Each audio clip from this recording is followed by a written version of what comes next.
සුබ අවුරුද්දක් සියලුම ධනු ලග්න හිමියන්ට. අපි කතා කරන්නේ 2026 වර්ෂයට අදාළව ධනු ලග්න හිමියන්ට අදාළව පලාපල. එතකොට ස්වරූපයෙන් ධනු ලග්න හිමියා විශේෂයෙන්ම බුද්ධිමත්, විශ්වාසයට ගරු කරන, නිර්භීතභාවයක් තියෙන සහ නිදහසට ප්‍රිය කරන චරිතයක්.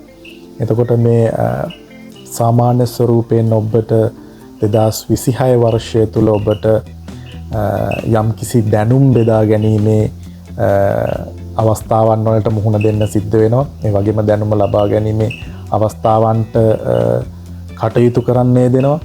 ඒ වගේම තමයි අභ්‍යන්තර විශ්වාසය සහ පාලනය ඇති කර ගැනීමට යම් සිද්ධි හේතු කටයුතු වෙනවා ඔබට. ඒ වගේම තමයි ඔබ කටයුතු කරන ආකාරයට නැත්නම් ඔබ යම් කිසි කෙනෙක්ට යම් දෙයක් කියලා දෙනවා නම් ඒ කෙනාගේ ජීවිතය ආලෝක කර ගැනීමේ හැකියාව පවතිනවා. ඒ කියන්නේ ඔබ නිසා තවත් පිරිසකගේ යම් කිසි හැකියාවන් දියුණු කිරීමේ හැකියාව මේ වර්ෂය තුල පවතිනවා. ඒ නිසා ඔබ උදාහරණයක් විදිහට කිව්වොත් ඔබ ගුරුවරයෙකු ලෙස කටයුතු කිරීම මේ වර්ෂය තුල සිද්ධ වෙනවා. ඒ වගේම තමයි මේ කටයුතු කිරීමේදී ඔබ අධික විශ්වාසය, ඒ වගේම තමයි අන් අයගේ අදහස් නොසලකා හැරීම සිදු කිරීමකින් තොරව කටයුතු කරනවා නම් අභ්‍යන්තර ගැටලුකාරී තත්ත්වවලින් මිදලා මේ කටයුතු කිරීමේ හැකියාව ඔබට පවතිනවා. ඒ වගේම තමයි ඔබගේ රැකියාව සහ වෘත්තීය ජීවිතය සම්බන්ධ කටයුතු කතා කරනවා නම් ඔබට විදේශ ගමන්, විදේශ නියෝජන, පර්යේෂණ, අධ්‍යාපන සංචාර වගේ දේවල් වලට යන්න වාසනා ගුණය 2026 වර්ෂය තුල ඔබට තියෙනවා. ඒ වගේම තමයි නව ව්‍යාපාර ආරම්භ කිරීම, නව සම්බන්ධතා, අලෙවි ජාත්‍යන්තර ව්‍යාපාර වගේ කටයුතු වලට සම්බන්ධ වෙන්න ඔබට මේ 2026 වර්ෂය තුල යම් වාසනා ගුණයක් පිහිටවලා තියෙනවා. ඒ වගේම තමයි කියන්න ඕන අභියෝගකාරී වැඩ යෙදෙන්න ඉඩ තියෙනවා. ඒ නිසා චැලෙන්ජස් ගන්න ලෑස්ති වෙලා ඉන්න ඕන ධනු ලග්න හිමියෝ රැකියාව හා සම්බන්ධව 2026 වර්ෂයේ. ඊට පස්සේ මුදල් සම්බන්ධව කතා කරනකොට හදිසි ලාභ ලැබෙනවා. ඒ වගේම තමයි නව ආදායම් මාර්ග ලැබෙනවා.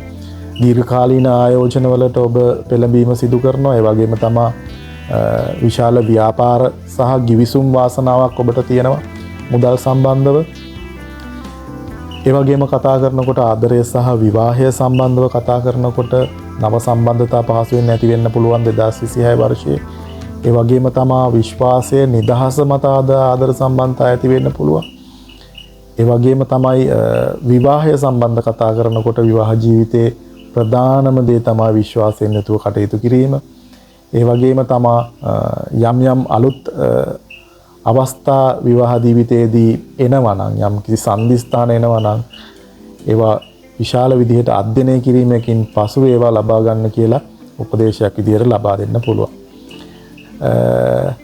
ඒ වගේම තමයි 2026 වර්ෂයේදී ඔබට අභ්‍යන්තර පරිවර්තනයන් විදිහට, ඒ කියන්නේ වර්ෂ අවසානයේදී ඔබ යම් කිසි දෙයක් මේ වර්ෂයෙන් ඉගෙන ගන්නවා නම් ඔබ ඉගෙන ගන්න ඔබගේ නිදහස සම්බන්ධව. ඒ කියන්නේ අලුත් පරිච්ඡේදයක් ආරම්භ කිරීම කොහොමද කරන්නේ, නැත්නම් ඔබ නිදහසේ ඉන්නවද, ඔබ වැඩ කරනවද, නිදහසේ තියෙන වටිනාකම සම්බන්ධව ඔබ අවබෝධයක් ලබා ගන්නවා. ඒ වගේම තමයි අලුත් දැනුම කොච්චර වටිනවද, නැත්නම් ඔබ පවතින දැනුමම ඔබ තව කෙනෙකුට උගන්වමින් නැතුව අලුත් දැනුමක් ලබා ගන්න කොච්චර වටිනාකමක් ලැබෙනවද.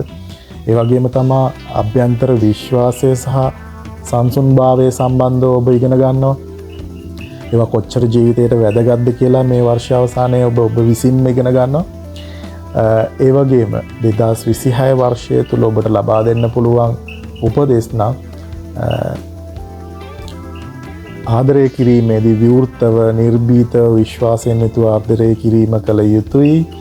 ඒ වගේම තමයි මුදල් සම්බන්ධව කටයුතු කිරීමේදී අවදානම වැඩි වුණත් ඔබට අවස්ථා ලැබෙන බව මතකයේ තබාගෙන කටයුතු කර යුතුයි.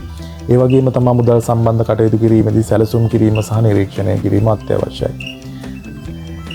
ඒ වගේම තමයි ධනු ලග්න හිමියන්ට අවසානයේ සමස්තයක් විදිහට කියන්නේ 2026 වර්ෂය නිදහස සහ දැනුම මගින් ජීවිතය ගොඩනගා ගන්න වසරක් බව කියන්න කැමති. ඒ නිසා ඔබ 2026 වර්ෂය තුළ ඔබගේ නිදහස භුක්ති විඳිනවත් එක්කම අලුත් දැනුම සොයාගෙන කටයුතු කිරීම ඉතා වැදගත්.